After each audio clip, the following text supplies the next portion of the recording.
Bloody Elbow here with Holm on August 15th, 2014. Holly just been cleared by the doctor to punch and hit. How does that feel? You know, it feels great. He said don't maybe throw your hardest punches, but lightly, get the feel of it. Basically anything if it hurts, to hold off on it. Kind of for my body at this point, you know, I still can't do like weight on my arm, but as far as like weight bearing stuff and punching, I'm good to go. Is it fun to be punching again? Yeah, it's fun. I'm kind of sick of just kicking stuff, just squats, just lunges, just running, so it's kind of good to be able to, you know, mix it up, so it's great. When can we expect you to make your UFC debut? You know, I'm not really sure. We've kind of talked about November, but nothing's set. Nothing's, you know, 100% in stone right now, so we're just kind of waiting, and I think also partly we want to see how I can train fully before, you know, we say yes to a certain date. Right, so at this point you don't really know when you'll be actually physically cleared to... You should go 100%, yeah. Gotcha. So any idea, you know, 4 months, 6 months? I think in the next month. Next month you'll get cleared to train 100%. I think so. It's hard to tell. Right. But I'm hoping anyway. There's been a lot of talk lately between trash-talking opponents about targeting injuries. Are you worried that anyone's going to try and exploit your arm? You know, I feel like with broken bone, once it heals, it's strong. It's not like a tendon or ligament that's been healed or stretched or muscle that's torn or anything like that. I feel like once a bone is, you know, solid, a lot of times we say it's stronger than it was the first go around. So I think it'll be alright. Any titanium or steel in there? I don't even know what type of material it is, but I do have a plate on my arm, so, you know, hopefully I don't think Looking back on how it broke, do you think, you know, have you reflected on, you know, did you do anything wrong? It was just blocking a kick to my head. I mean, I guess I'm glad it was the arm and not a knockout or you know, a kick to the face, so, I mean, I think maybe I kind of lazily blocked and just kind of threw it out there rather than really keeping it solid. But I think anything can happen when you're in there. I'm very aware of it every time I step in it. So. Since you entered MMA competition, how do you find the striking compared to kickboxing or boxing? I feel like it's a little bit different, just range-wise, with, you know, shots being taken on you and things like that. You're not going to stand in the pocket like you would with boxing.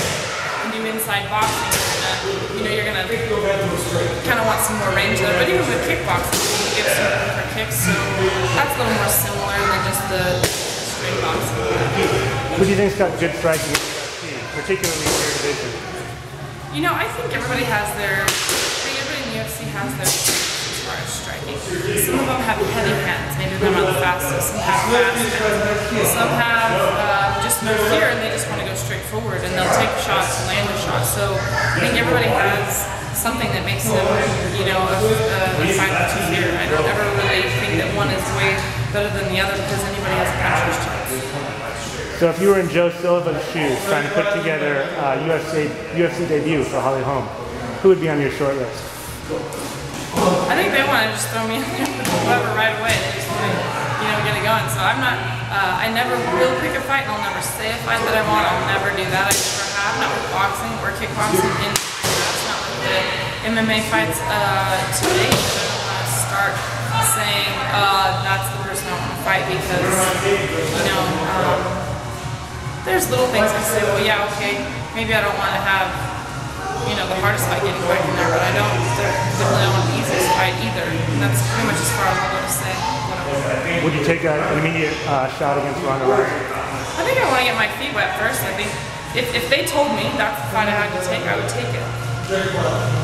But no, I would rather take a fight before that. I think I'd be silly to just jump in off a broken arm and with the experience I had and just say, yes, I want to do that. If they said that's what I needed to do, I would just believe in myself and go forward. But I don't think that's going to be the case, so I guess I haven't really thought about it too hard. Have you been working on your armbar defense, especially since you started, you know, taking back the UFC? Yeah, one thing about having a broken arm is you can't really work on arm bars. So no, I haven't really been working on that too much. So it took a while for you to finally sign with the UFC. What had to happen for for things to fall into place with business? You know, I knew that it wasn't going to be something where we just went and said we want this much, or they said, oh, we're just going to pay her this much. I knew it was going to be like that. There's a lot of things in a contract. There's how many fights, over how many months span, oh, how much for this, and if you win, then it bumps to this, and appearances and whatever. There's a lot of details in a contract, and I think that that's kind of a misconception a lot of people have. They say, oh, well, don't you just want to fight for the UFC? Just sign. I mean, if you want to, then just prove yourself. A lot of people are saying that, well, if you want to go just prove yourself, stop saying what you want. It's like, okay, if that was one fight, maybe that's the case. If you have 5 fights tied down, you want to make sure that if I am going to be fighting a lot of these tougher girls in 3, 4 fights, I don't want to be fighting for, what one fight might be just to kind of start in there. So I think everything is if this, then that. If it's this many fights, then we need to negotiate this. If it's, and that's just me rambling about little things, but there's a lot of little details in the contract, and I knew that it would take time. I knew it was going to happen overnight. Nothing really, when you're talking about your future and your career, it's for everybody outside to say, well, just sign. And if it was their future and their career, they would think twice about their future. So I knew that it would take time, and it is when you're talking about, like I said, your future and your career. You definitely want to make sure that you're starting right foot with it and have good opportunities ahead, and just kind of want to visualize where you're going. So did they pay you the Rousey money?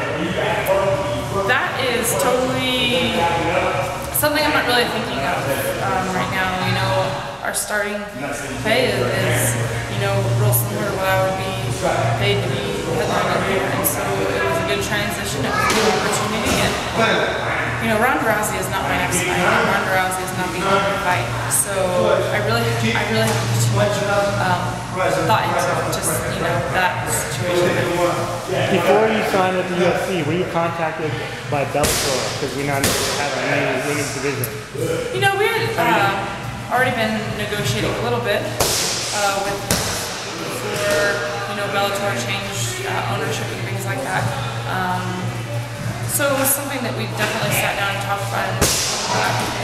Ultimately, all the girls are already in the UFC, and I really am a lot about opportunity, not just money. And if I want to go and beat the best girls that are there right now, I wanted to be there. So I just said, let's just keep on the path we're on and do that route. Are you dreading any of the dreaded octagon jitters? I get nervous for every fight. Even 30, however many fights I had boxing, I even know 38. I was still just as nervous for the last fight as I was for the first fight. So actually, maybe my first fight I wasn't as nervous as some of the others, because after you realize what you're into, you know what you're getting yourself into. When you walk in that ring, it's nerves.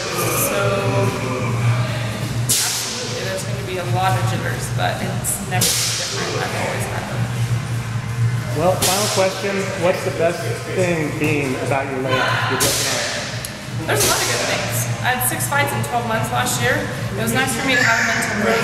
Not just physical, but mental. That every day I didn't wake up with that deadline of when the fight was going to be, and that I had to eat this, train this, do this. I wanted to, I hated that it came from a broken arm, but I could have sat at home just the whole time, oh, when's my arm going to get better? And I thought, you know what?